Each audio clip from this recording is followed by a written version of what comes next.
Good morning, good afternoon, good night, good evening, man. Glad you guys are back as we continue our study in Ruth. We're on chapter 3, man. God has been good as we've been studying this about his omniscience, man, his sovereignty, just all of his power that he has to move and do things according to his will, despite the bad that may happen and the struggle.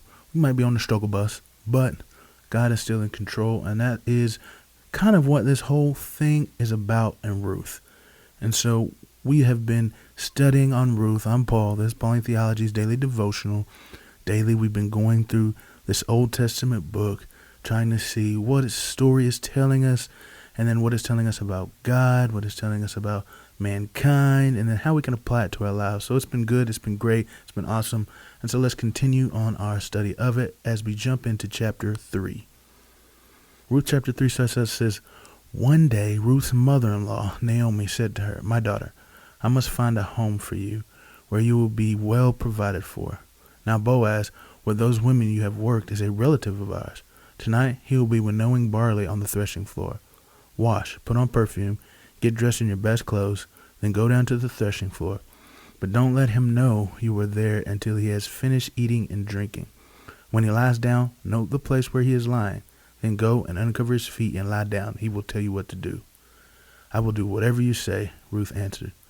So she went down to the threshing floor and did everything her mother-in-law told her to do." Yeah, we got some scandalous stuff going on right here.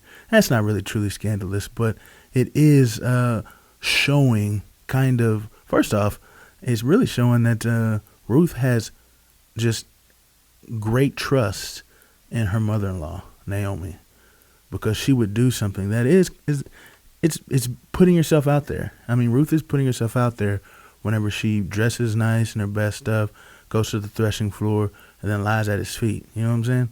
This is a big deal. And for her mother-in-law to say that to her, and then Ruth to do it, says, "Whatever you say, I will do." That's a huge, huge deal, because what she's doing is she's trying to put Ruth out there to be married by this man, because he is a redeemer and he's a kinsman. And so there's a thing that kinsman redeemer, whenever, remember earlier, whenever she said, "How will I bear children for you that you might marry them whenever they have grown and old?" Well, this is the same thing. It's that if her husband dies, then the brother is supposed to marry his brother's widow, and then to have children with her. That way the lineage continues on. But unfortunately, there was no one to be able to marry Ruth. But since they came back and Boaz showed much favor to her, then Naomi was like, "Hey, Boaz may be that guy. He seems honorable. He seems good. He seems to care for the desires of the Lord. So let's see if he is willing to take you on, to take care of you."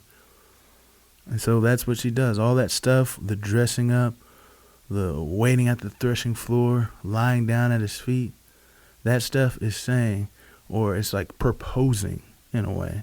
It's a proposal of marriage for her. She wasn't really doing anything sketchy or scandalous. I kind of made a little joke at the front, but what she was doing was really just making a proposal of kinsman marriage. Okay, so what does this say about God? Well, it does say that God is moving. Obviously, this whole scripture, this book that I've been reading about, is talking about the sovereignty of God in these situations, putting Ruth and Naomi in a position, even though these horrible things have happened, to be able to be redeemed. So God is working in a way, and he's working through Naomi, understanding the culture, understanding the way things work, because Naomi is a Moabitess. So she is not maybe as, understanding of all the laws that the Hebrew people, the Israelites, had, though she is now part of that community because of her marriage, but she may not understand and recognize all of the laws. And Naomi's kind of schooling her, letting her know what to do in order to gain this kind of kinsman redeemer for her. What's it say about mankind? Well, I think it it says that we have to place trust in others.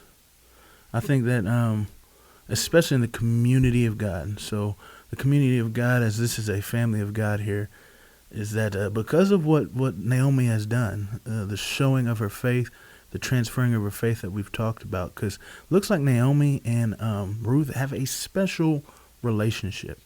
And we can see it reciprocated in both ways, with Ruth staying with Naomi, but Naomi not having anything that she can really give or do for Ruth, yet Ruth is staying with her. And then just the actions that she's taking to help out to help out Naomi. And now Naomi is doing those same things to try and set her up with a man who can take care of her in the future. It's a beautiful relationship, and they recognize that. And Ruth does, especially because she says, whatever you say, I will do. Because she trusts in what Naomi has to say. Well, how can we apply this to our lives, man? I think we build those relationships. That's key. Build those relationships. That's what I'm trying to do, is build those relationships. Relationships with people that I can invest in. Relationship with people that others can invest in me. This is important. Above all, it is of the utmost importance that we would invest or transfer faith, like I said in earlier ones, because the God of the Bible is so big and so good that we should share it. And the scripture says that we can't see God, but his people, and the love that they share, we share with each other, completes this love of God. It manifests in such a way that it's tangible. We can taste it, feel it, see it through the people of God. And so that is what we can see with Ruth. That is what we can see with Naomi. And that is what I want to build in my life. Relationships that are so trustworthy. She says, even when it seems very difficult, says, whatever you say, I will do. That's powerful. That's powerful. Well, I appreciate you guys for checking it out, man, listening as we continue our study. And we'll be back next week, you know what I'm saying? Next week, tomorrow, with chapter 3, starting in verse 7. So, yeah, it's been good. It's been great. We are close to the end. We are going to be in chapter 4 soon, and I believe chapter 4 is the end. But Ruth has been, it's been a lot more. I've actually recognized more of the sovereignty of God in this book than I have ever before. So it's been a great study for me to just go back through it and see how God moves. He just moves so powerfully in the lives of others, even when we don't see it. So it's been great, man. I appreciate you guys. I hope you apply something to this today as you go out and have your day, or if you're listening to this at night, that you apply something to it tomorrow. All right? I'll talk to you guys tomorrow.